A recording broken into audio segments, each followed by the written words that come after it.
Finally आज आम आसिक पहुंची जाइए ओडिशार लार्जेस्ट पिक देवमाली। देवमाली जाऊछ एइरा सब कोन जे देवमाली एमिति भी होउची हो भाई बेस्ट ऑफ लक भलरे जीव भलरे आसीबो। आज थिला हमर कोरापुट रे डे 3 आउ आमे आज जाउछु देवमाली। भाई पिला मानकर एक्साइटमेंट कहिले न सरे सबु प्रतीक्षार अंत आज घटिछि।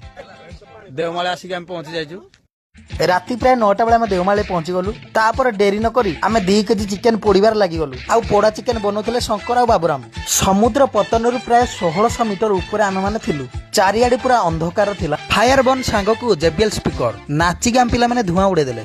पहाड़ ऊपर बहुत बेगरे पवन बहुता तथापि एई मोमेंट छाड़िया कहीं राजी नथिले। देवमाली रे मजा हुए शुणी किंतु आज आखिरे देखुची। देवमाली ऊपर आमे 9टी टेंट नहीं पकईथिलु। राति सारा सब पिला हमर एई टेंट भितर शोइथिले। टन्याना भी शेषरे भगवान को मुंडिया मारी समस्तर मंगल कामना कले। तापर पहाड़ चढ़िया पे आम माने बाहरी पड़लु। आ मझी पहाड़ रे आम मानकर जो नाच सब लोक हमको अनौथिले।